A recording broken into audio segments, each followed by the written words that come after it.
Después de que mi marido me fuera infiel, el marido de su amante vino a buscarme. Me dijo: poseo un patrimonio inmenso. Si asientes, mañana mismo iremos al registro civil. Solo necesité unos segundos para pensarlo y acepté. Pero lo que nadie imaginaba era cómo esta decisión cambiaría todo, dejando a los traidores en la ruina total. Estaba sentada, casi oculta, en un rincón apartado de la terraza de un café en el barrio de Salamanca. Elegí yo misma la ubicación escondida tras unos frondosos helchos. Era perfecta para observar todo el espacio exterior sin que nadie pudiera percibir mi presencia. Sobre la mesa, el hielo de mi zumo de naranja se había derretido hacía tiempo, aguando la bebida hasta separarla en dos capas claramente diferenciadas. A unos 10 metros de mí, en la mesa número 6, junto al estanque de Pesescoy, estaba mi marido Javier. No estaba solo. La mujer sentada frente a él con un atrevido vestido de seda rojo que dejaba al descubierto unas piernas largas y esbeltas, era Mónica. La conocía. ¿Quién en el mundo de las finanzas y la logística no conocía a Mónica? Era la esposa de Alejandro Vega, presidente del grupo Vega Mar, un auténtico tiburón del sector del transporte marítimo. Javier sonreía, esa sonrisa de la que una vez estuve perdidamente enamorada. La sonrisa que me convenció a mí, una auditora jefe metódica y rígida, a dejar mi carrera para convertirme en su apoyo en la sombra. Invertí todos los ahorros de mis 10 años de trabajo para que fundara su propia constructora. La mano de Javier, la misma mano que todavía llevaba la alianza de platino que yo elegí, acariciaba ahora el dorso de la mano de Mónica abiertamente, sin pudor. No lloré. Tenía los ojos secos. A mis 32 años, tras una década lidiando con cifras, balances contables áridos y estresantes cierres fiscales, había forjado una mente fría. Solo sentía una opresión en el pecho, como si una losa de 1000 kilos me aplastara, impidiendo que el aire circulara. Si estás en una relación donde has sacrificado todo por tu pareja y sientes esa opresión, recuerda, a veces el amor ciega, pero los números nunca mienten. Esto me enseñó que confiar ciegamente es el error más común en las relaciones, y la clave es siempre verificar los hechos como en una auditoría. Hace un mes, Javier llegó a casa con cara de funeral. Dijo que la empresa tenía graves problemas legales y que se arriesgaba a un embargo total de sus activos. Me convenció para firmar una solicitud de divorcio de mutuo acuerdo. Elena, es solo un trámite, me suplicó con una voz tan sincera que no dudé ni un instante. Necesito poner a mi nombre parcela para un nuevo proyecto y recuperar capital. Si está a nombre de los dos y la empresa quiebra, el banco nos embargará también la casa donde viviréis tú y los niños. Firme. Lo hice porque confiaba en mi marido, porque quería proteger el techo de nuestros futuros hijos, aunque aún no los tuviéramos. En cuanto todo se solucione, volveré a ponerlo todo a tu nombre, prometió. Y ahora la verdad se desplegaba ante mis ojos. No había ninguna parcela, ningún proyecto, solo un hombre traidor que planeaba construir un nuevo nido sobre el sacrificio de su leal esposa. Ya has visto suficiente. Una voz grave y ronca resonó justo sobre mi cabeza, sobresaltándome. Alcé la vista. Un hombre alto, imponente, vestido con un traje gris marengo hecho a medida, estaba de pie junto a mí. Su rostro era anguloso, sus ojos profundos, pero fríos como un lago en invierno. Era Alejandro Vega, el presidente del grupo Vega Mar, el marido de la mujer que se estaba mostrando cariñosa con mi marido. Sin esperar a que lo invitara, Alejandro retiró una silla y se sentó frente a mí. Su porte era el de un hombre acostumbrado a dar órdenes, sereno y autoritario. Dejó sobre la mesa un grueso dossier. El sonido del papel contra la madera fue seco y rotundo. «Tu marido se está gastando mi dinero», dijo Alejandro, con el mismo tono neutro que usaría para comentar un informe financiero mensual. «Y ha preparado su vía de escape para dejarte en la calle». Miré el dossier luego a Alejandro. «¿Qué es lo que quiere?», no respondió de inmediato. Empujó la carpeta hacia mí. «Ábrela. Página 5». Pasé las hojas con dedos temblorosos. La página 5 era una copia compulsada de la sentencia de divorcio de mutuo acuerdo. La fecha de la firma era de hacía una semana. El sello rojo del juzgado de primera instancia parecía una burla sangrienta en mi vida. ¿Cómo es posible? Mi voz se quebró. Dijo que no la había presentado, que esperaría a que pasara esta mala racha. La presentó justo después de que firmaras, me interrumpió Alejandro. Su voz era gélida, cruel, pero era la verdad que necesitaba oír. Y como firmaste un convenio regulador sin disputa de bienes para ayudarle a evadir la ley, ahora mismo, legalmente no tienes nada. La casa donde vives, el coche que conduces, incluso el dinero que sacaste de la cuenta conjunta para que él lo invirtiera, todo le pertenece legalmente a él. Dejé caer el dossier. La sensación de traición y engaño me subió por la garganta como una bilis amarga. No solo había perdido a mi marido, sino también mi dignidad y mi fe en la bondad. Yo, una auditora de cuentas certificada, codiciada por tantas empresas, había sido engañada de la forma más dolorosa por el hombre con el que compartía mi vida, el error de cálculo más grande de mi existencia, cuyo precio era toda mi juventud y mi patrimonio. Si alguna vez has sentido esa bilis amarga de la traición en tu propia vida, sabe que no estás sola. Muchos cometen el error de mezclar amor y finanzas sin precauciones, pero la lección es clara. Siempre separa lo emocional de lo racional en tus decisiones. Alejandro observó mi reacción, entrecerrando los ojos, evaluándome. Lamentarse no resuelve nada. Eres una mujer de finanzas. Entiendes la ley de pérdidas y ganancias mejor que nadie. Has dado por pérdida esta inversión. Write-off. Ahora es el momento de pensar en la reestructuración. Levanté la vista hacia Alejandro, intentando recuperar mi compostura habitual. Me arreglé el pelo y el cuello de la camisa. No me ha buscado solo para informarme de que soy una fracasada, ¿verdad, señor Vega? Una leve sonrisa se dibujó en la comisura de sus labios, aparentemente satisfecho con mi rápida recuperación, inteligente legalmente. Ahora mismo eres una mujer soltera. Yo también he finalizado mi divorcio con Mónica, pero ella ha sido más lista que tú. Todavía controla el poder financiero en mi empresa, porque el reparto de bienes no ha concluido. Ha infiltrado a su gente en el departamento de contabilidad y está desviando fondos del grupo para mantener a tu exmarido. Alejandro se detuvo, se inclinó hacia adelante y bajó la voz. Poseo un patrimonio de cientos de millones de euros, pero necesito a alguien de confianza, alguien con la capacidad profesional para auditar todo el sistema y detener el flujo de dinero sucio que Mónica está sacando. Necesito una esposa legal que ocupe su lugar y que con esa legitimidad purgue la estructura. ¿Y por qué yo?, pregunté, mi mente ya trabajando a toda velocidad. Primero, tienes un motivo. Odias a Javier y a Mónica. Segundo, tu currículum es impecable. Exauditora jefe de un gran grupo de distribución, con licencia profesional, famosa por tu mano de hierro en el control de costes. Tercero, y lo más importante, ni tú ni yo creemos ya en el amor. Podemos colaborar basándonos en intereses mutuos. Alejandro me miró directamente a los ojos y lanzó su propuesta final. Si aceptas a las 8 de la mañana, preséntate en el registro civil. Nos casamos. Miré hacia la otra mesa. Javier estaba besando la frente de Mónica con la expresión satisfecha de un vencedor. Creía que yo era una mujer estúpida y sumisa, enterrada en la cocina y los libros de contabilidad. Creía que había ganado. Volví a mirar a Alejandro. 3 segundos. Fue todo el tiempo que necesité para tomar la decisión en la mayor apuesta de mi vida. Lo había perdido todo. Ya no tenía nada que temer. De acuerdo, respondí con voz firme.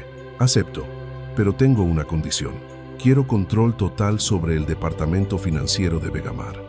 No interferirá en mi forma de trabajar. Alejandro se levantó y se abrochó el botón del traje. Hasta mañana, señora Vega. Se marchó, dejándome con el dossier y un plan de venganza que comenzaba a tomar forma en mi mente. Si estás pensando en aceptar un trato similar en tu carrera, pregúntate, ¿qué condiciones pondrías tú para asegurar tu poder? En los negocios, como en la vida, siempre negocia tu control desde el principio. A la mañana siguiente, me desperté más temprano de lo habitual. Elegí un vestido recto de color marfil, de diseño sencillo, pero elegante, que realzaba la figura esbelta que solía ocultar bajo anchos trajes de oficina. Me maquillé con esmero, cubriendo las ojeras de una noche en vela, repasando la legislación pertinente. Frente al espejo, vi a la mujer reflejada. Ya no era la Elena de ayer. La Elena de ayer murió con aquella sentencia de divorcio. A las 7:55 en punto, estaba frente a la puerta del Registro Civil de Madrid. Un reluciente Maybach negro se detuvo bruscamente frente a mí. La puerta se abrió y Alejandro descendió. Hoy vestía una camisa blanca sin corbata, lo que le daba un aspecto más joven y menos adusto que el día anterior. «Puntual», dijo a modo de saludo. «De formación profesional», respondí secamente. Entramos. El trámite del matrimonio fue sorprendentemente rápido, gracias a la preparación previa de Alejandro. Cuando firmé mi nombre junto al de Alejandro Vega en el certificado de matrimonio, sentí una corriente eléctrica recorrer mi espalda. No era la emoción del amor, sino la excitación de un soldado que acaba de recibir armamento pesado antes de entrar en batalla. El funcionario nos entregó 2 copias del certificado. Alejandro cogió una y me la dio. «Bienvenida a Vegamar», dijo usando por primera vez el tuto. «Gracias», sonreí.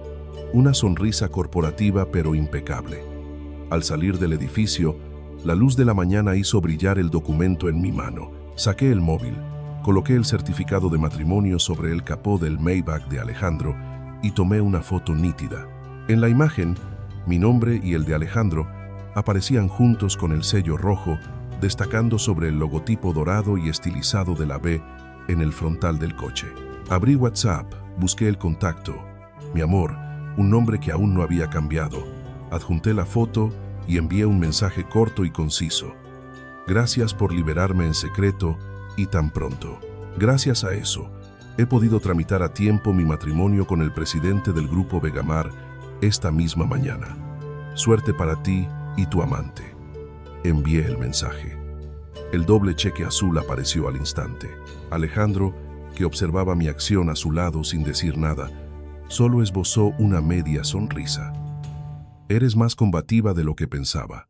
En los negocios como en la guerra, el factor sorpresa decide el 50% de la victoria». Guardé el teléfono en el bolso.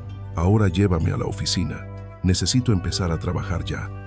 De camino a la sede del Grupo Vegamar, Alejandro me entregó una tarjeta de empleada y una carta de nombramiento. «Directora financiera, CFO». Enarqué una ceja. «¿Confías en mí para este puesto desde el primer momento?» «No confío en ti. Confío en tu sed de venganza y en tu capacidad», respondió Alejandro con franqueza. Este puesto lo controlaba Mónica a través de su marioneta, el anterior jefe de contabilidad. «Lo he despedido y te he puesto a ti. Tienes poder de decisión absoluto. Úsalo bien». Sostuve la carta sintiendo su peso. No era solo un trabajo, era una espada, un mandato. Cerré los ojos visualizando el organigrama de Vegamar que había estudiado durante toda la noche. Mónica, aunque divorciada, seguía siendo una accionista importante y conocía muchos secretos del negocio. Su desvío de fondos no podía haberlo hecho sola. Debía tener toda una red de cómplices debajo. Mi misión era cortar esas raíces una por una, aislar a Mónica y, lo más importante, encontrar pruebas de que Javier y ella habían conspirado para blanquear dinero. Haría que Javier se arrepintiera de haber subestimado a alguien que se dedica a custodiar el dinero de otros. El coche se detuvo frente a un imponente edificio de 30 plantas en el corazón financiero de la ciudad. Alejandro bajó y rodeó el vehículo para abrirme la puerta. Un gesto galante, no por afecto, sino para la representación que estaban viendo los cientos de empleados a través de los cristales. «¿Lista?», preguntó en voz baja. «Siempre», respondí, y caminé con la cabeza alta a su lado. Desde ese instante, la guerra había comenzado oficialmente. Mi teléfono en el bolso empezó a vibrar sin parar en cuanto entramos en el ascensor privado de presidencia. Miré la pantalla. Era Javier. No contesté. Dejé que sonara hasta que se cortó y volvió a sonar una segunda, una tercera vez. Mi silencio en ese momento era la peor tortura psicológica para él. Mientras tanto, en un ático de lujo en el distrito de Chamartín, Javier se estaría volviendo loco. Podía imaginar la escena perfectamente. Lanzaría el móvil al sofá con la cara roja de ira, moviéndose torpemente. Mónica, a su lado, le preguntaría con el ceño fruncido qué pasaba, y al ver la foto que le envié, su rostro maquillado se transformaría. Cuando el ascensor se detuvo en la planta 30 de Skolg. Sí, dije, con un tono tan tranquilo como si atendiera a un repartidor. Elena, ¿qué es esta? ¿Qué significa esa foto? Es un montaje, ¿verdad? Gritó Javier al otro lado con la voz rota por el pánico. No se lo creía o no se atrevía a creerlo. ¿Crees que tengo tiempo para aprender a usar Photoshop? Me reí con desdén. Papel blanco, tinta negra, sello oficial. Eres director de una empresa. ¿No sabes distinguir un sello auténtico de uno falso? ¿Desde cuándo conoces a Vega?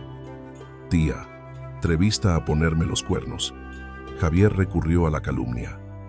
El típico argumento del ladrón que grita al ladrón. No midas a los demás con tu propia vara. Le corté con la voz endurecida. Tú tramitaste el divorcio a mis espaldas. El juzgado emitió una sentencia legalmente. Soy una mujer soltera y puedo casarme con quien quiera. Además, ¿no estás tú liado con la exmujer de mi actual marido? En términos de negocios, lo llamaríamos un intercambio justo. Javier se quedó sin palabras. Oí al otro lado como Mónica le arrebataba el teléfono. Escúchame, zorra. ¿Crees que puedes poner un pie en Vegamar mientras yo esté aquí? Ni sueñes con ascender. Hola, Mónica, respondí. Mi voz era dulce pero afilada. Te equivocas. No he entrado para ascender. He entrado como la esposa legal del presidente, como la dueña de la casa. Tú ahora mismo solo eres un accionista, una extraña. Ah, y se me olvidaba comentarte. Acabo de recibir mi nombramiento como directora financiera. Lo primero que haré esta mañana será auditar todas las deudas pendientes entre Vegamar y la constructora de mi exmarido, Construcciones Ferrer. No te atrevas, gritó Mónica. ¿Por qué no? Continué. He oído que Construcciones Ferrer debe a Gamar una cantidad considerable por adelantos de material, pero que aún no ha ejecutado ninguna obra. Como CFO, considero que esa deuda es de alto riesgo. Creo que tendré que ordenar la recuperación inmediata del capital. Elena, no hagas locuras. Javier recuperó el teléfono. Su tono pasó de la agresividad a la súplica. Hablemos las cosas. ¿Qué quieres? Te daré parte del dinero de la venta de la parcela. Quedemos y hablemos. El dinero de la parcela. Solté una risa amarga. Quédatelo. Vas a necesitar mucho dinero para pagar a los abogados por los delitos que estás a punto de enfrentar. Colgué y apagué el teléfono. La puerta del ascensor se abrió. Ante mí se extendía el gran vestíbulo de la sede de Vegamar. Los empleados iban y venían, pero todos se detenían para hacer una reverencia al ver a Alejandro. Me miraban con una mezcla de curiosidad y escrutinio. Alejandro se volvió hacia mí con una pizca de admiración en los ojos. Los has dejado muertos de miedo, pero asustarlos es una cosa, conseguir resultados es otra. Espera y verás. Apreté el bolso y me dirigí con paso firme hacia el departamento de contabilidad. No estaba asustando a nadie, estaba declarando la guerra. En la vida cotidiana, si sientes que alguien te subestima en el trabajo o en una relación, usa ese momento para declarar tu propia guerra interna. Enfócate en acciones concretas, como auditar tus propias finanzas personales, y verás cómo recuperas el control. El departamento de finanzas y contabilidad estaba en la planta 28. Una gruesa puerta de cristal separaba el mundo de los números del resto de la empresa. Empujé la puerta y entré. Alejandro me seguía de cerca como un sólido respaldo. Dentro el ambiente era un caos de murmullos. La gente estaba reunida en corrillos cotilleando. Sin duda, la noticia del matrimonio relámpago del presidente se había extendido como la pólvora. Silencio todos, ordenó Alejandro. Su voz no era alta, pero su autoridad silenció la sala al instante. Todas las miradas se clavaron en nosotros. Señalándome, Alejandro me presentó. Esta es la señora Elena, mi esposa y la nueva directora financiera del grupo. A partir de este momento, cualquier decisión relacionada con ingresos, gastos o aprobación de presupuestos deberá pasar por ella. La carta de nombramiento se enviará por correo interno en los próximos 5 minutos. Los murmullos resurgieron, esta vez más contenidos. Pasé la vista por la sala. En un rincón, una mujer de mediana edad con unas gruesas gafas de montura dorada me miraba fijamente. Su expresión no era de sorpresa, sino de hostilidad. Era Virginia Yáñez, la actual jefa de contabilidad, la mano derecha de Mónica. Había estudiado a fondo su expediente. Virginia era quien había aprobado innumerables gastos de representación ficticios para que Mónica desviara dinero. Caminé directamente hacia el escritorio de Virginia. Hola, Virginia. Necesito que me entregues inmediatamente todos los libros contables, los tokens de firma digital y las contraseñas del sistema ERP. Virginia se levantó cruzándose de brazos con una actitud desafiante, la de quien se siente indispensable. Señora Elena, la transición debe seguir un proceso. Los libros de tantos años no se pueden entregar así como así. Además, yo sigo las directrices del Consejo de Administración, donde está la señora Mónica. Su nombramiento ha sido muy repentino. Necesito confirmarlo con ella. Estaba intentando ganar tiempo. Quería alargar el proceso para destruir pruebas o manipular los datos. Virginia. Sonreí colocando la carta de nombramiento con la firma de Alejandro y el sello del grupo sobre su escritorio. Según los estatutos de la empresa, el presidente tiene la potestad de nombrar a altos cargos en situaciones de emergencia. La señora Mónica ahora mismo es solo una accionista, no ocupa un cargo ejecutivo. La orden del presidente es la máxima autoridad. Me giré hacia Alejandro y luego volví a mirar a Virginia con voz de acero. Si en los próximos 15 minutos no me entrega todo, redactaré su despido inmediato por insubordinación y obstrucción a las operaciones de la empresa. Simultáneamente, ordenaré presentar su ordenador y solicitaré la intervención de la policía para investigar un posible delito de malversación. Elija una transición pacífica o marcharse de aquí con las esposas puestas. El rostro de Virginia palideció.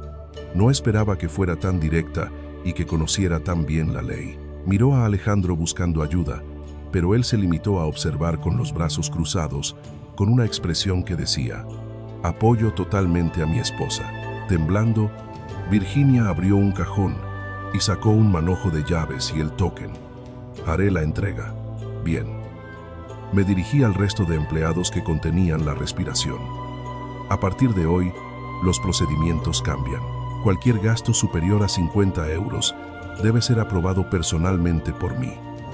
Quien se atreva a falsificar una firma o un documento, que vaya redactando su carta de renuncia antes de que lo descubra. Vengo del mundo de la auditoría. No intenten engañarme.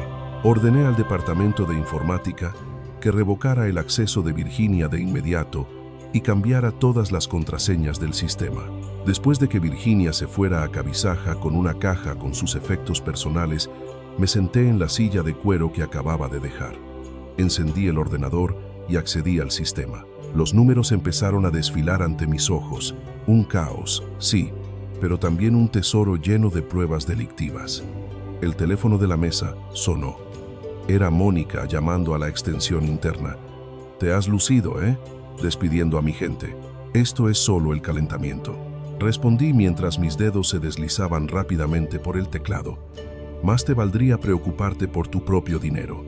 Veo unas transferencias a la agencia de comunicación de tu hermano que parecen problemáticas. Las facturas del IVA soportado no parecen muy legítimas». Al otro lado de la línea, silencio y luego un clic seco. Colgó. Exhalé y me recliné en la silla. La verdadera batalla acababa de empezar. No solo tenía que limpiar este desastre, sino también tender una trampa para que Javier y Mónica cayeran solos. Alejandro se acercó y dejó un café caliente sobre mi mesa. «Lo has hecho muy bien. No me equivoqué al elegirte. No cantes victoria tan pronto de un sorbo al café». El amargor se mezcló con un toque dulce en mi lengua. «Prepárate. Se avecina una gran tormenta». Las luces de la oficina estaban todas apagadas, excepto por el frío resplandor azul de la pantalla de mi ordenador. El reloj de la pared marcaba las 10 de la noche. Todos los demás empleados se habían ido hacía horas, pero yo seguía allí, hundida en la pila de documentos que Virginia había dejado atrás. Para mí los números hablaban, y en ese momento estaban gritando sobre irregularidades. Sin necesidad de los hackers de las películas, usé las técnicas de auditoría más básicas para destapar la verdad, cotejar y verificar. Abrí el balance de sumas y saldos del tercer trimestre. Una partida me llamó la atención de inmediato. Los gastos por servicios externos se habían triplicado en comparación con el mismo periodo del año anterior. Hice clic en el detalle de las cuentas 623 y 629. Una avalancha de apuntes por gastos de marketing, organización de eventos y consultoría estratégica apuntaban a un único proveedor, la SL Comunicaciones Orión. Copié el NIF de Comunicaciones Orión y lo pegué en el portal de información mercantil. El resultado fue instantáneo. El administrador único era Mario Fuentes. Sonreí con amargura. Mario Fuentes era el hermano pequeño de Mónica.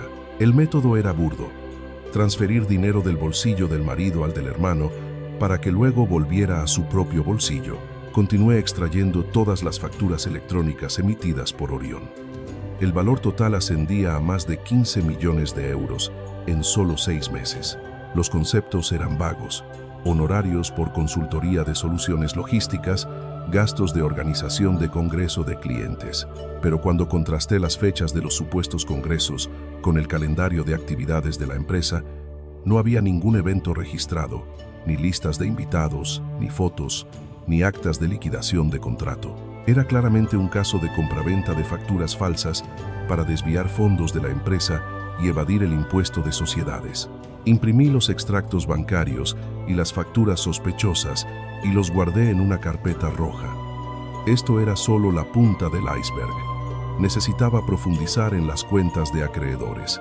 Me desplacé hasta la cuenta 410, acreedores por prestaciones de servicios. Allí estaba el nombre de la empresa de Javier Construcciones, Ferrer SL. El saldo pendiente ascendía a 5 millones de euros. Abría el detalle del contrato. Vegamar había contratado a Ferrer para la reforma y mejora de sus almacenes en el puerto de Valencia. El contrato se firmó hacía 3 meses y Vegamar ya había adelantado el 50% del valor, es decir, 5 millones de euros. Pero al revisar las actas de seguimiento del proyecto, la columna de obra ejecutada mostraba un cero rotundo. Javier había recibido 5 millones de euros de Vegamar, pero no había movido ni una sola piedra. Levanté el teléfono y llamé al jefe de proyecto de los almacenes. Daniel, soy Elena. Hola, Elena, respondió Daniel con voz somnolienta. Perdona que te moleste a estas horas. Quería preguntarte por el proyecto de reforma de los almacenes de Valencia, el que lleva Construcciones Ferrer. ¿Cuál es el estado actual? Hubo un silencio al otro lado y luego una respuesta vacilante. Pues la verdad es que todavía no han traído la maquinaria. He insistido varias veces, pero su director siempre da largas. Dice que están esperando materiales de importación. Mónica también me dijo que les diéramos un poco de margen. De acuerdo. Gracias, Daniel. Mañana a primera hora, envíame un informe del estado actual con el visto bueno del supervisor de obra. Colgué. Estaba claro. Javier estaba usando el adelanto de Vegamar para financiar otras operaciones, o, peor aún, para comprar esa parcela por la que me engañó para firmar el divorcio. La puerta de mi despacho se abrió de golpe. Era Alejandro con 2 táperes de comida en la mano. Pensé que te ibas a quedar a dormir en la oficina. Come algo y luego sigues. Miré a Alejandro y luego a la pila de informes sobre mi mesa. He encontrado el rastro. Tan rápido, Alejandro dejó la comida y acercó una silla. Su perfume masculino, sutil y agradable, era muy diferente al olor a tabaco barato que Javier desprendía últimamente. Son avariciosos, pero descuidados, señalé la pantalla. O quizás estaban demasiado seguros de que nadie se atrevería a auditar las cuentas de la jefa. Mira esto. 15 millones desviados al hermano de Mónica. 5 millones adelantados a Javier por una obra fantasma.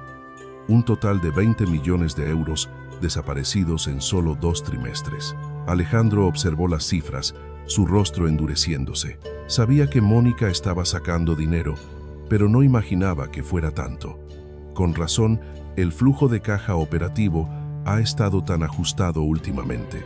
Para un grupo logístico, el flujo de caja es la sangre que nutre el cuerpo. Perder 20 millones de liquidez en tan poco tiempo era como sufrir una hemorragia arterial.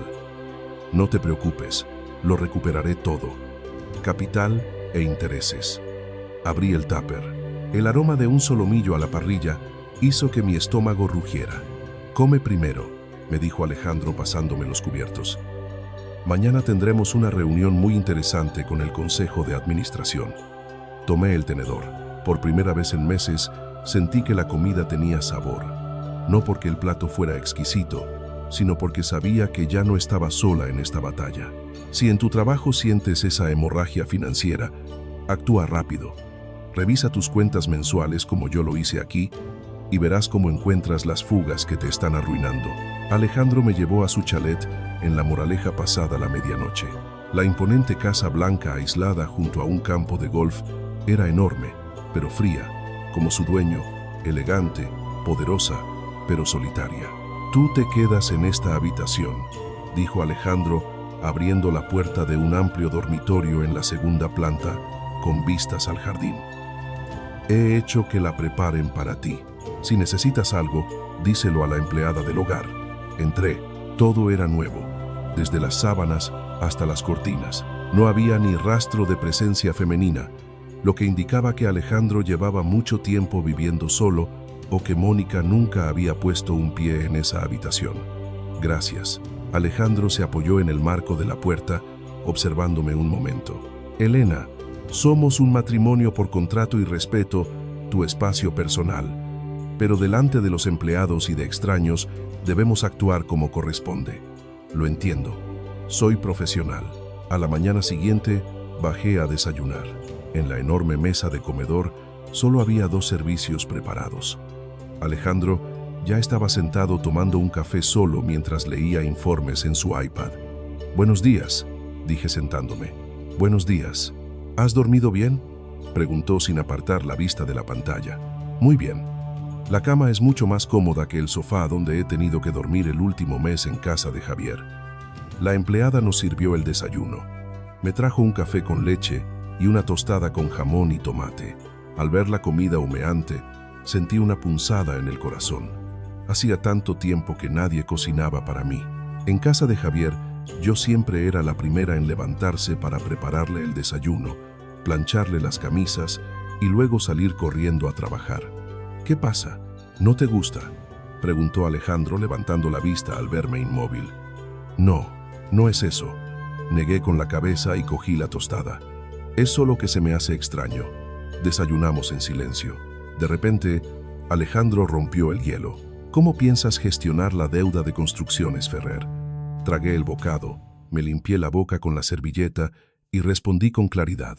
No voy a reclamar la deuda de la forma convencional. Si les envío un burofax, me darán largas o se declararán insolventes. Usaré otra táctica. Voy a ejecutar el aval. Explícate, dijo Alejandro mostrando interés. Enviaré una notificación al banco que emitió el aval de cumplimiento de contrato y el de anticipo. El contrato lo estipula. Si Construcciones Ferrer no ejecuta la obra, el banco está obligado a devolver el dinero a Vegamar. Después, será el banco quien se encargue de embargar a Javier. Alejandro soltó una carcajada sonora y genuina. Eso es diabólico. Si el banco interviene, no le quedará más remedio que vender la casa para pagar. Y si no, entrará en la lista de morosos de Asnef y no podrá volver a pedir un crédito en su vida.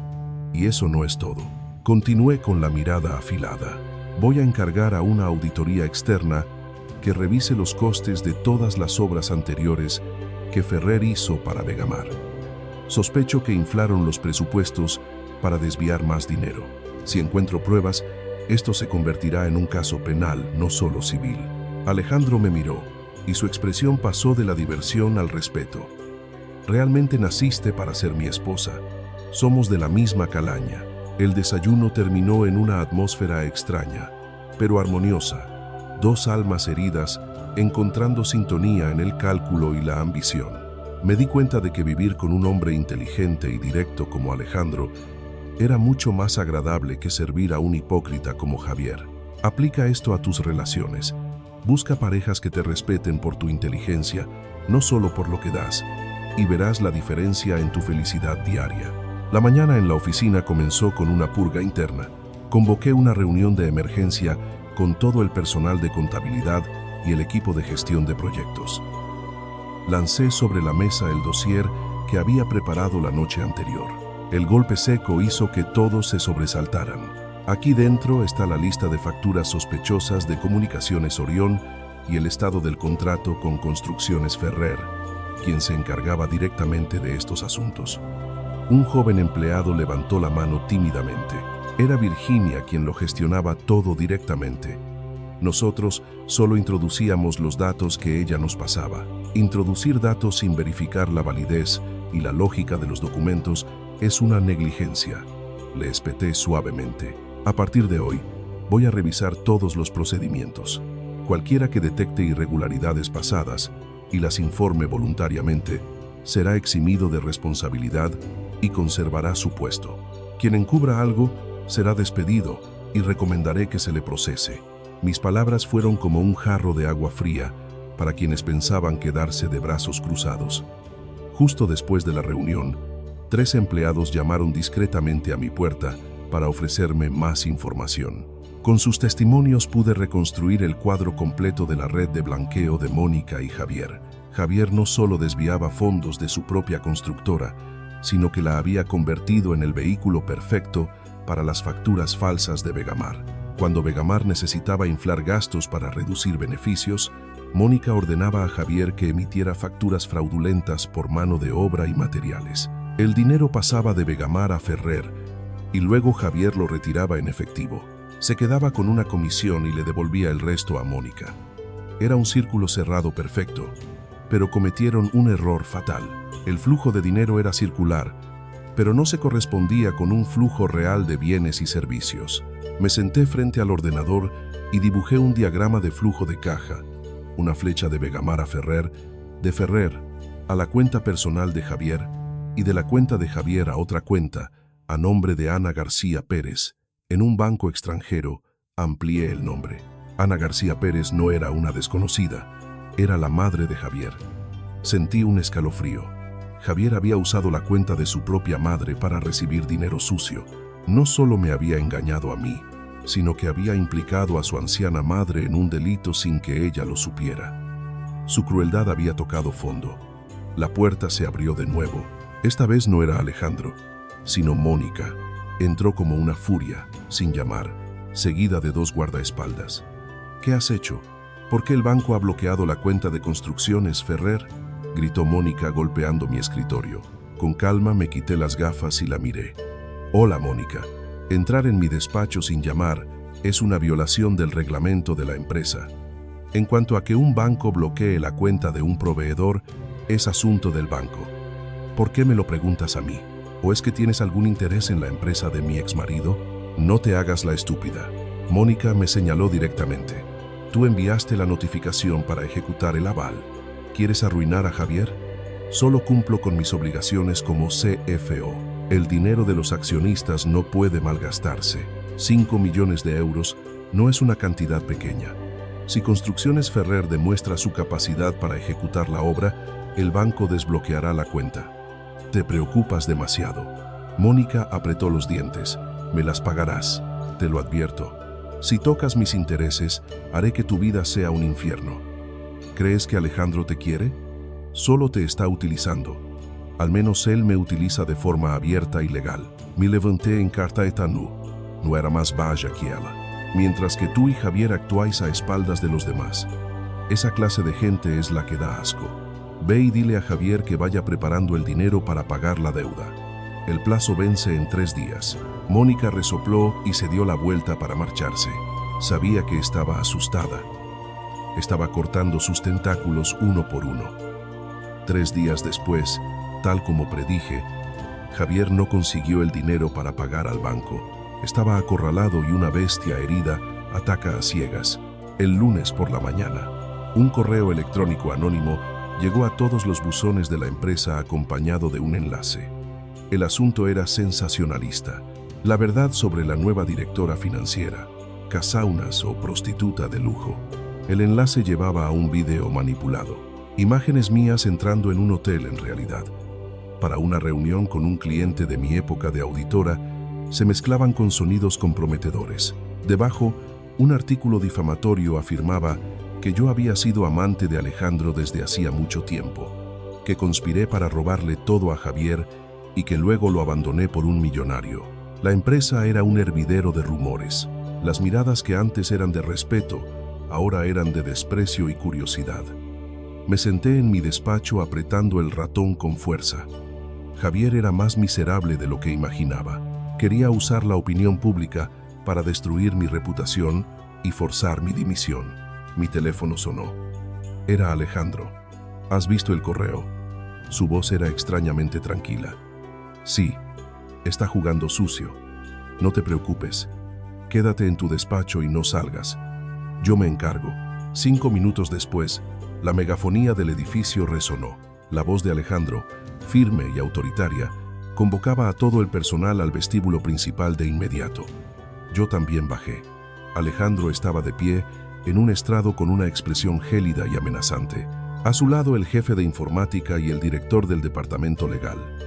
Acabo de recibir información sobre un correo electrónico que difama a mi esposa, la señora Elena, dijo Alejandro, su voz retumbando en el vestíbulo. Quiero afirmar que se trata de una calumnia malintencionada. Nuestro departamento de TI ha rastreado la dirección IP desde la que se envió el correo. Proviene de un cibercafé cercano al domicilio del señor Javier Ferrer, director de Construcciones Ferrer. Alejandro hizo una seña. En la gran pantalla de detrás apareció una grabación de la cámara de seguridad del cibercafé. Se veía claramente a Javier con una gorra y una mascarilla tecleando en un ordenador a la hora exacta en que se envió el correo. Un murmullo recorrió el vestíbulo. Nuestros abogados ya están preparando una querella contra el señor Ferrer por un delito de calumnias e injurias con publicidad tipificado en el Código Penal, continuó Alejandro. Además, quiero anunciar que cualquier empleado de Vegamar que comente o comparta esta información falsa será despedido de inmediato. Somos un gran grupo empresarial, no un mercado de cotilleos baratos. La multitud enmudeció. Alejandro había extinguido el fuego de la opinión pública en cuanto empezó con pruebas irrefutables. Luego se giró hacia mí. Su mirada se suavizó. Y tengo otro regalo para él. Me entregó una carpeta azul. ¿Qué es esto?, pregunté. El expediente del préstamo de Javier en el Banco Comercial del Este hipotecó toda la maquinaria, la nave industrial e incluso la casa de sus padres para obtener un préstamo de 2 millones de euros. El préstamo lleva 10 días vencido y ha sido clasificado como moroso. El banco se prepara para ejecutar la hipoteca. Abrí el expediente. Era la firma de Javier. Me había ocultado que pidió ese dinero para quemarlo en el juego y mantener a Mónica. He hablado con el banco, sonrió Alejandro, con la suficiencia de un viejo lobo de mar. Han aceptado vender la deuda a una empresa de recobros en la que tengo una participación mayoritaria. Entendí al instante. Es decir, que ahora tú eres el acreedor de Javier. No me corrigió mirándome a los ojos. Nosotros, nuestro matrimonio, es el mayor acreedor de Javier. Ahora, el poder de decidir sobre su vida o su muerte está en tus manos. Solo tienes que asentir. Sostuve la carpeta de la deuda como si fuera una sentencia de muerte para Javier. Pero no quería que muriera rápido. Quería que probara la misma impotencia y el mismo miedo que yo había sufrido. Si en tus relaciones has sido víctima de calumnias, recuerda, la verdad siempre sale a la luz con pruebas y el error común es reaccionar emocionalmente. En cambio, reúne evidencia y actúa con calma. Concerté una reunión con Javier, no en un café, sino en las oficinas de Construcciones Ferrer. Cuando llegué, la oficina estaba desierta. Casi todos los empleados se habían ido por los impagos de salarios. Javier estaba sentado con la cabeza hundida sobre el escritorio, rodeado de botellas vacías y colillas. Parecía haber envejecido 10 años en una semana. Al verme levantó la cabeza. Sus ojos, inyectados en sangre, brillaron con ira. ¿Qué haces aquí? ¿Vienes a reírte de mí? Vengo a cobrar una deuda, dije fríamente, dejando la carpeta sobre la mesa. Javier la miró de reojo y soltó una risa amarga. Le debo dinero al banco, no a ti. No intentes asustarme. Lo peor que puede hacer el banco es embargar la nave. Me da igual. Mira más de cerca. Señalé el documento de cesión de crédito. El banco ha vendido tu deuda a la empresa Gestión Activa SL. Y casualmente, la administradora única de esa empresa soy yo, Elena Ruiz. El rostro de Javier se descompuso. Cogió el papel, sus manos temblaban. Imposible. ¿De dónde has sacado el dinero para comprar la deuda? Ha sido Vega, ¿verdad? Ha sido él. No importa quién esté detrás. Lo que importa es que ahora soy tu acreedora y según las cláusulas del contrato, tengo derecho a exigir la entrega inmediata de todos los bienes hipotecados para saldar la deuda. Miré a mi alrededor, a la oficina ruinosa. Esta nave y esas viejas excavadoras no creo que cubran la deuda. Ah, y también está la casa de tus padres en el pueblo, ¿verdad? En la hipoteca se incluye explícitamente el derecho de uso del suelo y los bienes inmuebles, propiedad del señor Francisco Ferrer y la señora Ana García. Al oír mencionar a sus padres, Javier entró en pánico. Se abalanzó sobre mí intentando agarrarme, pero retrocedí. Los dos guardaespaldas de Alejandro lo interceptaron al instante. Elena, te lo suplico. Javier se arrodilló llorando desconsoladamente. Haré lo que quieras. Quédate con la empresa. Quédatelo todo, pero no toques la casa de mis padres. Son mayores, están delicados. Si se enteran de que les embargan la casa, se morirán. Mirar al hombre que fue mi marido, ahora arrodillado y suplicando, no me produjo satisfacción, solo un profundo asco. Usaba a sus padres como escudo para su fracaso, cuando fue él mismo quien apostó su patrimonio. Cuando me engañaste para firmar el divorcio, ¿pensaste en que yo me quedaría en la calle? Le pregunté con la voz afilada como un bisturí. Cuando me fuiste infiel con Mónica, ¿pensaste en mis sentimientos? Me equivoqué. Fue Mónica quien me engatusó. Me dijo que si la ayudaba a blanquear ese dinero, nos repartiríamos millones. La avaricia me cegó. Elena, por los 10 años que fuimos marido y mujer, déjame una salida. Nuestro matrimonio terminó en el momento en que firmaste esa solicitud de divorcio. Me di la vuelta. Te doy 2 opciones. 1. Firmas la cesión de todas las participaciones de Construcciones Ferrer y de la parcela que compraste a mi nombre para saldar la deuda. 2. Mañana mismo enviaré a alguien a tu pueblo a presentar la casa de tus padres. Javier levantó la cabeza. Su rostro estaba lívido. Esa parcela es lo último que me queda. No estás en posición de negociar. Tienes 5 minutos. Miré mi reloj. Cada segundo que pasaba en ese silencio tenso era un martillazo en los nervios de Javier. De acuerdo, firmo, dijo finalmente con la cabeza gacha. Hice una seña a mi abogado para que le entregara los documentos ya preparados. Javier cogió el bolígrafo y con mano temblorosa firmó cada página. Cada firma parecía arrancarle una parte de su ser. Con los documentos firmados en mi poder, sentí un gran alivio. Había recuperado lo que era mío y además le había arrebatado su herramienta para delinquir. Ahora no tienes nada, Javier, le dije antes de salir. Intenta vivir decentemente y no hagas sufrir más a tus padres. Al salir vi a Alejandro esperándome en el coche. Me sonrió. Todo arreglado, sí, afirmado. ¿Te sientes mejor? Apoyé la cabeza en el asiento, mirando el bullicio de la ciudad. No, mejor, pero sí más justa. Mi venganza personal estaba a medio camino, pero la guerra contra Mónica y su imperio de blanqueo de capitales apenas comenzaba. Javier era solo un peón. Mónica era la reina en este tablero y sabía que no se quedaría de brazos cruzados viendo caer a su títere. No me apresuré a celebrar mi victoria sobre Javier. Para mí, él era solo un peón prescindible en el gran tablero que Mónica controlaba. Mi verdadera enemiga seguía en la sombra, y para sacarla a la luz necesitaba otro peón. Un peón que había sido la aliada más cercana de Mónica, Virginia Yáñez. Tras ser despedida de Vegamar, Virginia se encontró en el paro. Con un expediente manchado por un despido por falta de ética profesional, ninguna empresa se atrevía a contratarla. Había encargado a un detective privado que la siguiera y sabía que vivía con dificultades en una casa alquilada en las afueras, acosada a diario por los acreedores de sus deudas de juego. Decidí jugar mi siguiente carta. El miércoles por la tarde conduje hasta una cafetería solitaria en un barrio obrero donde había citado a Virginia. Cuando entré, estaba acurrucada en un rincón, sosteniendo un vaso de agua con manos temblorosas. Parecía haber envejecido 10 años. Al verme, sus ojos se llenaron de pánico e hizo ademán de huir. «Siéntese», dije con una voz tranquila, pero lo suficientemente autoritaria para detenerla. «Si sale por esa puerta, enviaré esta carpeta a la policía ahora mismo». Coloqué un sobre manila sobre la mesa. Virginia lo miró fijamente tragando saliva. «¿Qué? ¿Qué quiere? Ya no trabajo allí. No tengo nada que pueda quitarme. Usted ya no trabaja allí, pero sus delitos siguen existiendo». Abrí el sobre y saqué unos documentos. Estas son las pruebas de que se compinchó con un taller mecánico para inflares de mantenimiento de la flota de camiones de la empresa durante los últimos 3 años. El total que se embolsó supera los 200 euros. Es un delito de apropiación indebida y la pena puede ser de hasta 6 años de cárcel. Virginia se quedó blanca, temblando se arrodilló junto a la mesa.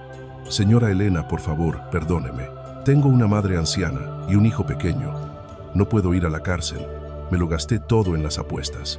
Ya no puedo devolverlo». Miré a la mujer que sollozaba a mis pies sin una pizca de compasión, pero mi mente fría me decía que esta era mi oportunidad. «Levante. No he venido a escuchar sus lamentaciones. Puedo perdonarle, incluso ayudarla a pagar sus deudas, con una condición». Virginia levantó la cabeza con un atisbo de esperanza en los ojos. «¿Qué condición?» «Haré lo que sea con tal de no ir a la cárcel. Quiero que sea mi espía».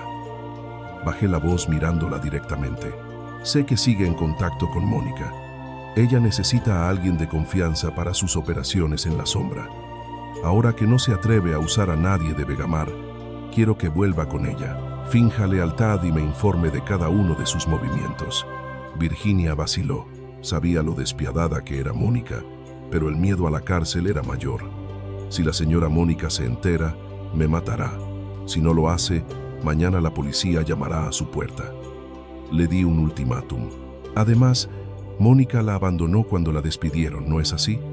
¿Le ha dado un solo euro para pagar sus deudas o la ha tratado como a un perro que ya no sirve?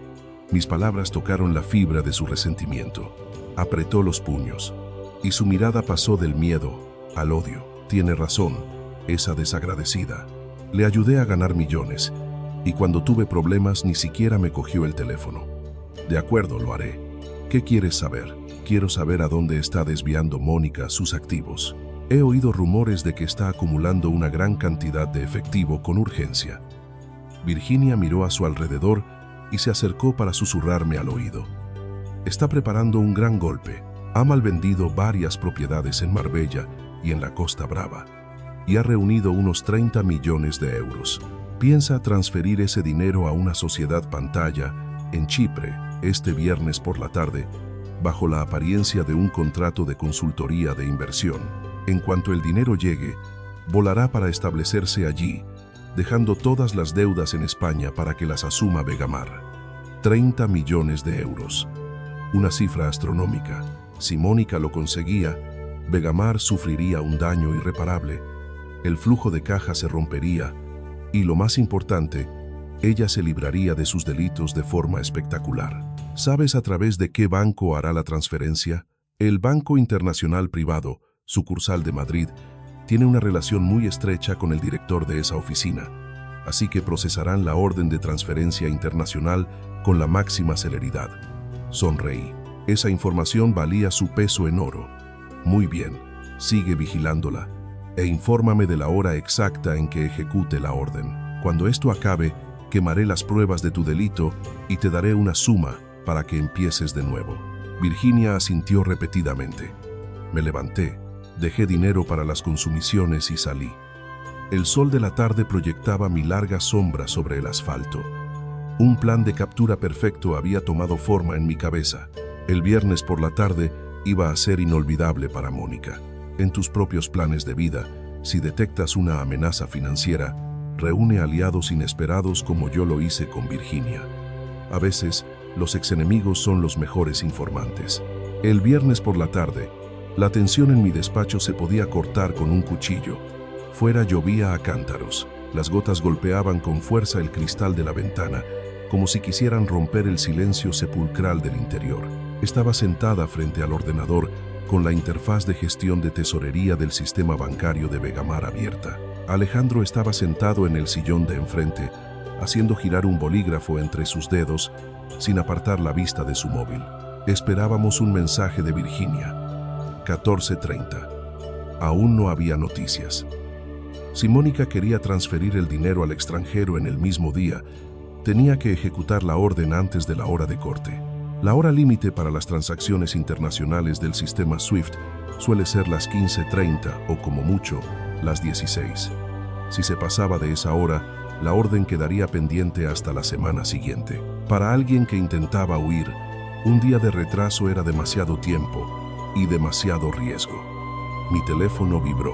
Un mensaje de Virginia acaba de llegar al banco. Está entrando en la sala VIP con el director de la sucursal. El pez ha mordido el anzuelo, le dije a Alejandro. Está en el banco. Alejandro asintió. Su rostro se endureció. ¿Estás segura de que puedes detenerla? Si el dinero sale de España, lo damos por perdido. Tranquilo, he tendido una red infalible. Abrí otra ventana de chat y le escribí a Marcos, director de banca de empresas del Banco Internacional Privado y un antiguo compañero de universidad. Ya le había alertado sobre una posible transacción fraudulenta relacionada con la cuenta de Mónica.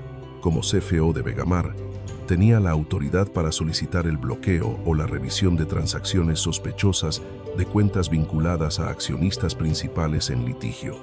1510. El sistema me notificó un movimiento en la cuenta. Se acababa de crear una orden de transferencia de 30 millones de euros desde la cuenta personal de Mónica. Concepto: pago contrato. Consultoría inversión número 1/2023. Beneficiario Sunny Investment Corp en Chipre. Aquí está. Señalé la pantalla. La orden estaba en estado pendiente de aprobación. Inmediatamente llamé a Marcos. Marcos, la orden de 30.000 ones acaba de entrar en el sistema. Es y el dinero del desfalco del que te hablé. Bloqueala ya. Al otro lado oí el tecleo de un teclado. La veo, Elena. Es una cantidad enorme, pero la sucursal está presionando para que la aprobemos urgentemente. El director dice que es una clienta VIP y que la documentación, el contrato internacional, está en regla. Si la bloqueo sin motivo, me arriesgo a una reclamación. La documentación es falsa. Sunny Investment es una empresa fantasma, le dije rápidamente con voz firme. Te estoy enviando un burofax urgente solicitando el bloqueo de los activos de Mónica, ya que el juzgado acaba de admitir a trámite una demanda por el reparto de bienes tras el divorcio. Alega que el sistema ha emitido una alerta de riesgo de cumplimiento normativo y retén la orden. Solo necesitas aguantar hasta pasadas las 15:30 para que no pueda hacer nada. De acuerdo. Confío en ti. Voy a pasar el expediente al Departamento de Control de Cumplimiento para una revisión exhaustiva. Eso llevará al menos 2 horas. Una vez pasada la hora de corte, ni la reina de Inglaterra podría transferir ese dinero. Colgué soltando un suspiro de alivio.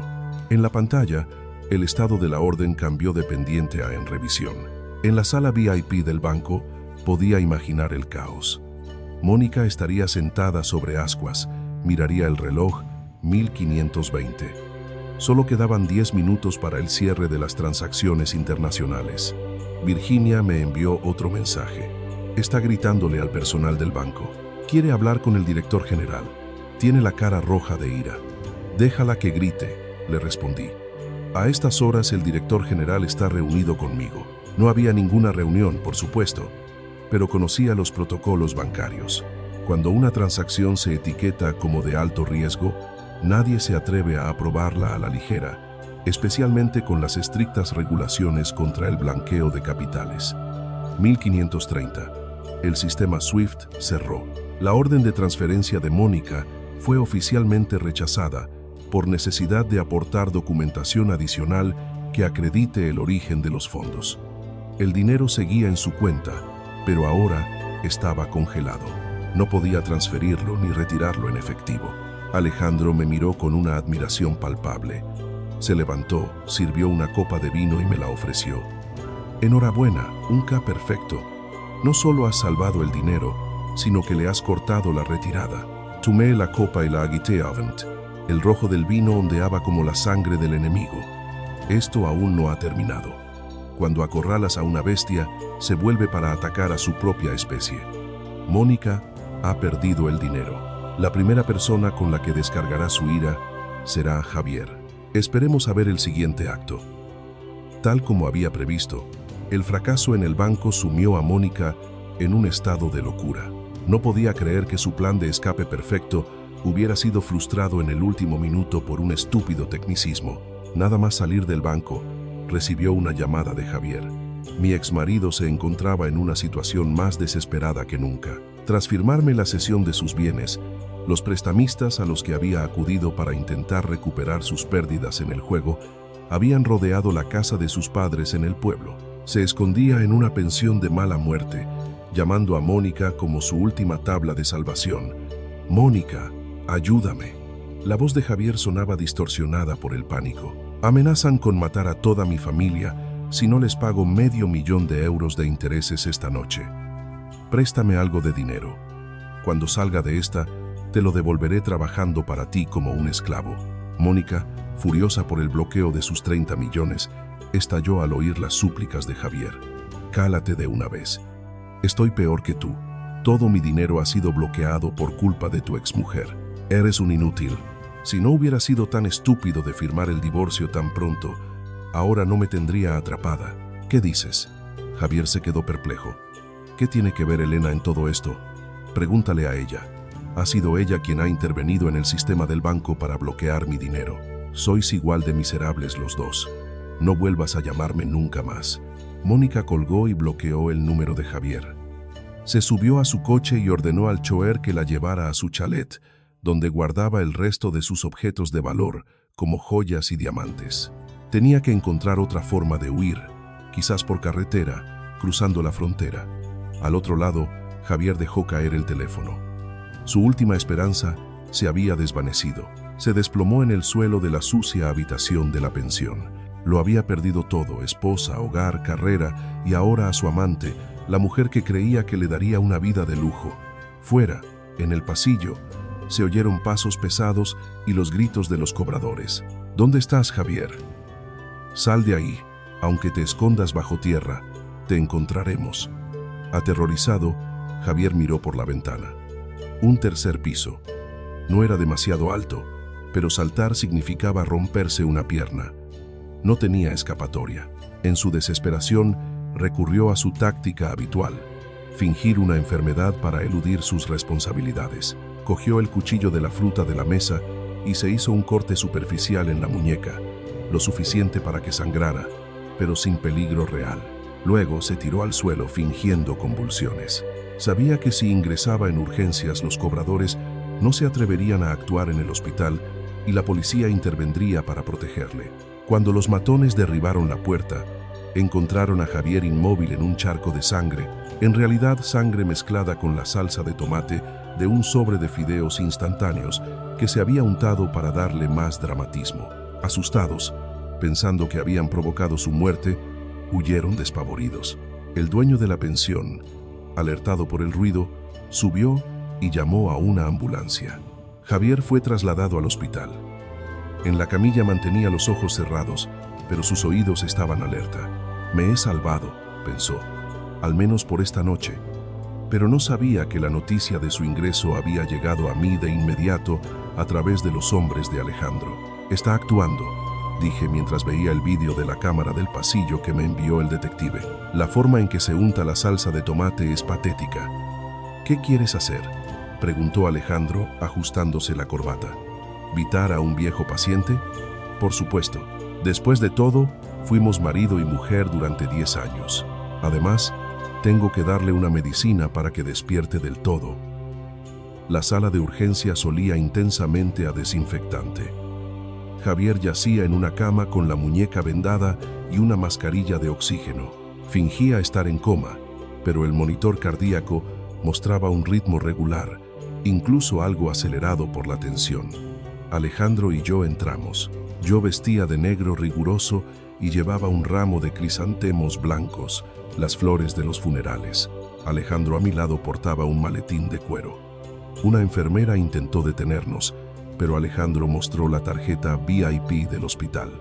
Vegamar era uno de los principales donantes de equipamiento médico. La enfermera hizo una reverencia y se retiró cerrando la puerta. Me acerqué a la cama y dejé los crisantemos en la mesilla de noche. El sonido de mis tacones contra el suelo era frío y seco. «Deja de fingir, Javier. Tu actuación es pésima», dije con calma. Javier permaneció inmóvil, pero sus párpados temblaron ligeramente. «Si no te levantas, tendré que hablarle a un cadáver». Me senté a su lado. «El médico dice que tu herida es superficial, solo 3 puntos, pero tu miedo a las deudas no tiene cura». Sabiendo que no podía seguir fingiendo, Javier abrió los ojos lentamente y se quitó la mascarilla. Nos miró con una mezcla de odio y miedo. «¿Qué hacéis aquí? ¿Habéis venido a ver si me he muerto? Tu muerte sería demasiado fácil para ti», intervino Alejandro desde los pies de la cama. «Hemos venido a darte una buena noticia. La policía detuvo anoche a los matones que te acosaban». Los ojos de Javier se iluminaron. «¿De verdad? ¿De salvo de ellos?» «Sí», sonreí. Una sonrisa que antes le parecía angelical, ahora era tan afilada como un bisturí, pero no de la ley. Le hice una seña a Alejandro. Abrió el maletín y sacó un documento con el sello de la agencia tributaria. «Esta es una notificación de apertura de un proceso penal por delito fiscal contra Construcciones Ferrer. La cantidad evadida mediante facturas falsas asciende a 5.000 ones de euros. La unidad de delitos económicos ya tiene pruebas suficientes de tu participación en la trama de empresas fantasma de la familia de Mónica». Javier se incorporó de un salto, olvidando su herida. «No, yo no fui el único. Fue Mónica quien me lo ordenó todo. Yo solo firmaba. Tú firmabas. Tú eres el responsable legal», respondí fríamente. «Mónica es muy inteligente. No hay ni un solo papel de tu empresa a su nombre. Todas las firmas, todos los sellos son del administrador, Javier Ferrer. ¿Crees que un juez creerá el testimonio de un moroso como tú o se fiará del papel firmado?» Javier temblaba, empapado en sudor. Comprendió que estaba a las puertas de la cárcel. Un delito fiscal de esa magnitud significaba como mínimo 10 años de prisión. «Elena, sálvame», volvió a suplicar, arrodillándose frente a mí. «Tú eres experta en finanzas, conoces la ley, ayúdame. No quiero ir a la cárcel, tengo a mis padres». Lo miré sin conmoverme. «Te di una oportunidad cuando acepté tus bienes para saldar la deuda, evitándote así un delito de apropiación indebida. Pero tu avaricia y la de Mónica eran demasiado grandes. ¿Hay alguna forma de solucionarlo?», intervino de repente Alejandro interpretando el papel de policía. «Bueno, si colaboras con la investigación, confiesas y aportas pruebas contra la verdadera cerebro de la trama, podrías obtener una reducción de la pena». Javier se aferró a esa posibilidad como un náufrago. Se volvió hacia Alejandro asintiendo frenéticamente. «Confesaré, lo contaré todo. Tengo una libreta donde apuntaba todas las veces que repartía el dinero con Mónica. Ella me obligaba a hacerlo para llevar un control. La tengo escondida en la caja fuerte de casa de mis padres». Alejandro y yo nos miramos. Era justo lo que necesitábamos. Esa libreta era el último clavo en el ataúd de Mónica. «Muy bien», me levanté. «Sigue recuperándote. En un rato vendrán unos agentes a tomarte declaración. Sé sincero, es tu única salida». Salimos de la habitación. Javier se quedó en el suelo abatido. Sabía que su vida estaba acabada, pero al menos tenía la oportunidad de arrastrar a Mónica con él. En el pasillo, Alejandro me tomó la mano y la apretó suavemente. «Eres brillante. 2 pájaros de un tiro. Te has deshecho de Javier y has conseguido las pruebas para encarcelar a Mónica. Todo gracias a tu excelente actuación». Retiré mi mano y me arreglé el pelo. «Ahora vamos a por esa libreta. Antes de que Mónica vuela el peligro, afuera la lluvia había cesado. Un tenue arcoíris se dibujaba en el horizonte. Respiré hondo el aire limpio después de la tormenta. La guerra estaba a punto de terminar. Pregúntate, en tu vida, ¿Qué libreta de pruebas tienes guardada que podría cambiar todo? A veces, la clave para la justicia está en detalles que parecieron insignificantes. Salimos del hospital esa misma noche. Alejandro sugirió que condujera el chofer, pero me negué. Quería conducir yo.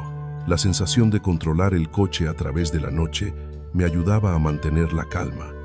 El Maybach se deslizó por la autopista hacia Extremadura, el pueblo natal de Javier.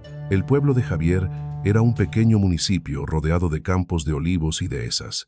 Hacía 3 años que no volvía. La última vez fue para una celebración familiar. Entonces yo era la nuera perfecta, trabajando sin descanso en la cocina para toda la familia. ¿En qué piensas?, preguntó Alejandro, rompiendo el silencio en los padres de Javier. Confesé, son gente de campo, sencilla, que ha trabajado la tierra toda su vida. Me querían mucho. Si se enteran de lo que ha hecho su hijo y de que la persona que lo ha llevado a la cárcel es la nuera a la que tanto apreciaban, se llevarán un golpe terrible. Alejandro suspiró mirando la oscuridad tras la ventanilla. Es la tragedia de la avaricia. Javier eligió este camino y debe asumir las consecuencias. Tú estás haciendo lo correcto. Si permitieras que él y Mónica siguieran, ¿cuántas otras familias destrozarían con su dinero sucio? Asentí, pero mi corazón seguía encogido. La justicia a veces es cruel. A las 3 de la madrugada nos detuvimos frente a la familiar casa de pueblo de una sola planta. La cancela de hierro estaba oxidada, pero las bugambillas del porche florecían bajo la luz amarillenta de la farola. Bajé del coche y el frío de la noche me caló los huesos. Un perro ladró en el patio. Poco después, se encendió una luz y se abrió la puerta. El padre de Javier, el señor Francisco, salió con una vieja chaqueta apuntándonos con una linterna. ¿Quién anda ahí?, preguntó con voz ronca. Soy yo, Elena, señor Francisco. Él entrecerró los ojos y luego exclamó, Elena, hija, ¿qué haces aquí a estas horas? Y Javier abrió la cancela apresuradamente. La señora Ana, la madre de Javier, también salió y me tomó las manos. Hija, ¿por qué no avisaste? Estás helada. Entrad, entrad. Su amabilidad me rompió el corazón. No sabía nada del divorcio ni de los terribles sucesos de Madrid. Javier se lo había ocultado todo. Ha surgido un asunto urgente. Presenté a Alejandro brevemente. Es un compañero de trabajo. Nos invitaron a entrar. Nos sirvieron un licor de hierbas y sacaron dulces. La casa seguía igual que en mis recuerdos, sencilla y acogedora. En la pared todavía colgaba nuestra foto de boda. Nuestras sonrisas de entonces parecían ahora una mueca amarga. Señores, dejé el vaso y respiré hondo para armarme de valor. Siento venir así. No he venido de visita. Vengo a buscar algo que Javier escondió en su caja fuerte. El señor Francisco se sorprendió. Javier escondió algo. Nos dijo que ahí solo guardaba las escrituras de las tierras. Escondió las pruebas de sus delitos. Dije sin rodeos. Javier ha estado involucrado en negocios ilegales, evasión de impuestos y blanqueo de capitales. La policía lo está investigando. Si no consigo estas pruebas para que colabore y pueda acogerse a una reducción de pena, podría pasar el resto de su vida en la cárcel. A la señora Ana se le cayó el vaso de las manos, rompiéndose en 1000 pedazos. Hija, ¿qué dices? Mi Javier es un buen chico. Ha cambiado, señora Ana. Se dejó llevar por la mala gente, por la avaricia. Por favor, créanme. Soy la única que puede ayudarle ahora. El señor Francisco me miró fijamente. Sus ojos cansados reflejaban un dolor inmenso. Me conocía, sabía que yo no mentía. Se levantó en silencio y fue a su habitación. Volvió con una pequeña caja de madera. Nos la envió la semana pasada. Dijo que era un amuleto para los negocios y que no la abriéramos. Mira si es esto. Abrí la caja. Dentro había una libreta de cuero negro y un penribe. Hojeé las páginas. La caligrafía de Javier detallaba fechas, cantidades recibidas de Mónica, a quién se transfería el dinero, qué porcentaje se quedaba cada uno. Aquí estaba el libro de la muerte. Cerré la libreta y tomé las manos arrugadas de la señora Ana. Gracias. Les prometo que haré todo lo posible para que le reduzcan la condena, pero tengo que decirles algo más. ¿Qué más, hija?, preguntó entre lágrimas. Javier y yo nos hemos divorciado. El ambiente se congeló. La señora Ana rompió a llorar desconsoladamente. El señor Francisco se desplomó en una silla, su rostro envejecido, completamente derrumbado. No me atreví a quedarme más.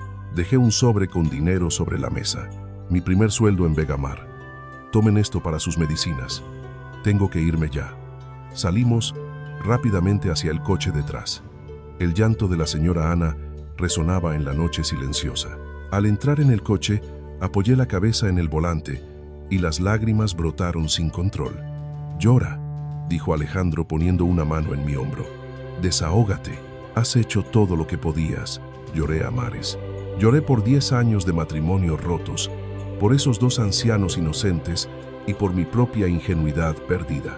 Cuando el amanecer despuntó, sequé mis lágrimas y arranqué el coche. «Volvamos. Tenemos un asunto importante que tratar con la policía. Mónica no puede escapar». A las 8 de la mañana del lunes, la sede del grupo Vegamar estaba rodeada de coches de policía y periodistas. La noticia del escándalo de blanqueo de capitales había sido filtrada en parte gracias a la gestión mediática de Alejandro. Desde el despacho de presidencia seguíamos los acontecimientos por las cámaras de seguridad. «¿La UDEF ya ha recibido la libreta y el pendrive?», preguntó Alejandro a su director legal por teléfono. «Entregados a las 6 de la mañana, señor presidente. El comisario jefe ha examinado las pruebas y ha firmado la orden de detención urgente para la señora Mónica Fuentes». «Bien. Y Javier está siendo trasladado desde el hospital a prisión preventiva para colaborar con la investigación». Miré por la ventana. La tormenta legal había estallado. Mientras tanto, en el chalet de Mónica reinaba el caos. Tras una noche en vela, estaba metiendo frenéticamente joyas, relojes y fajos de billetes en una maleta. Sentía que el cerco se cerraba. Decidió usar su plan B, huir a Portugal por carretera y desde allí volar a otro país. Había contratado a un grupo para que la ayudara a cruzar la frontera. «Rápido», le gritó a su empleada. «Tira esos bolsos, solo llévate los diamantes». El timbre sonó insistentemente. Mónica se sobresaltó dejando caer un anillo al suelo. Miró por el videoportero. Decenas de policías armados estaban en la puerta.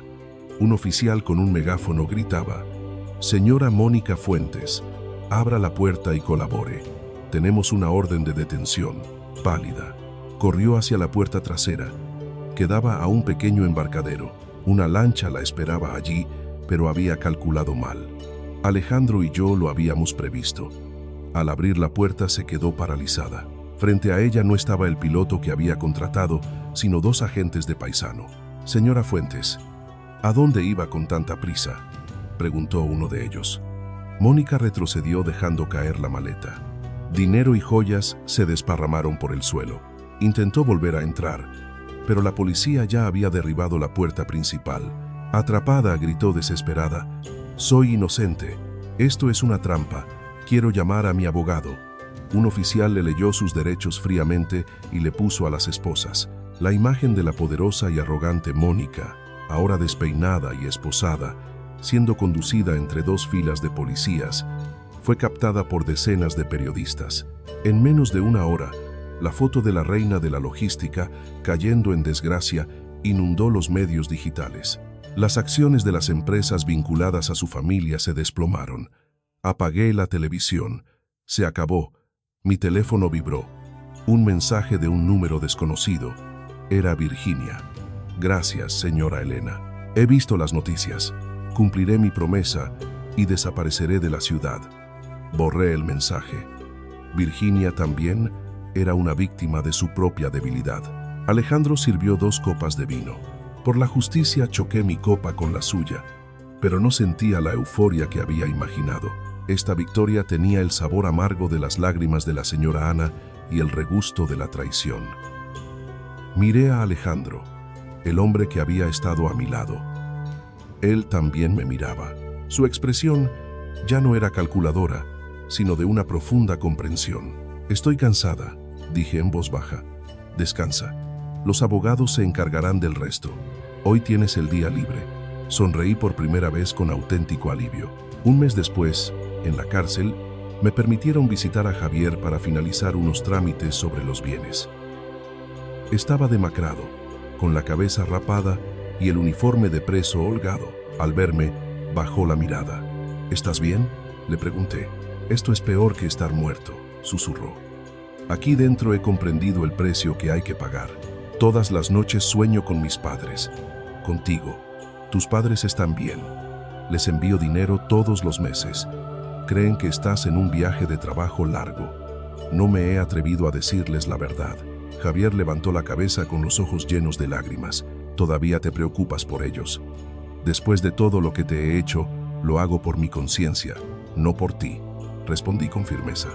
Son buenas personas, no merecen este castigo. Le pasé un documento a través del cristal.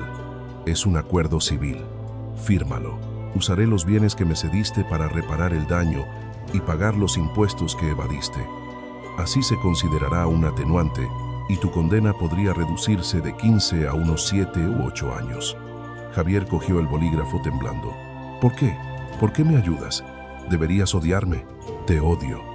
Le miré a los ojos. Te odio con toda mi alma. Pero no quiero conservar ese dinero sucio. Quiero borrar todo rastro de ti para empezar una nueva vida sin remordimientos. Considéralo el último gesto de afecto hacia el hombre al que una vez llamé marido. Javier hundió la cabeza y lloró como un niño. Firmó el papel, su letra emborronada por las lágrimas. Al salir me crucé con el abogado de Mónica. Está muy mal, me dijo. Sigue negándolo todo y amenaza con demandaros. Pero las pruebas de la libreta y la confesión de Javier son abrumadoras. Se enfrenta a cadena perpetua por liderar la trama de blanqueo y malversación. Con sus bienes embargados, nadie puede salvarla. Mónica y Javier, los que se unieron para destruirme, ahora se devoraban mutuamente en prisión. Salí al sol radiante. Alejandro me esperaba apoyado en el coche con un granizado de limón en la mano, mi bebida favorita. ¿Todo listo?, me lo ofreció. Sí, qué alivio. Pues vámonos. Esta tarde hay una junta de accionistas importante. La directora financiera no puede faltar. Tomé el granizado. Su dulzor helado borró el amargor del pasado.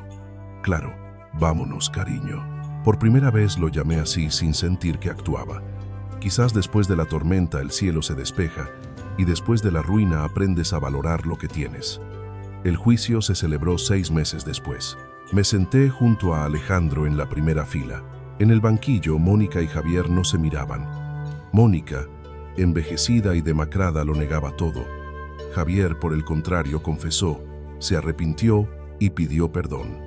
El veredicto final. Mónica, cadena perpetua por malversación y blanqueo de capitales, con la obligación de devolver los 30 millones y la confiscación de todos sus bienes. Javier, 8 años de cárcel por delito fiscal y cooperación necesaria. Gracias a su colaboración y a la reparación del daño, evitó la pena máxima. Al oír la sentencia, Mónica se derrumbó. Javier simplemente inclinó la cabeza y me lanzó una última mirada de arrepentimiento y gratitud. Asentí levemente como una despedida final al pasado. Al salir del juzgado, rodeados de cámaras, Alejandro me tomó la mano. Se acabó de verdad. Sí, a cada cerdo le llega su San Martín. La venganza estaba completa, pero en lugar de euforia, sentí un enorme vacío. Miré a Alejandro.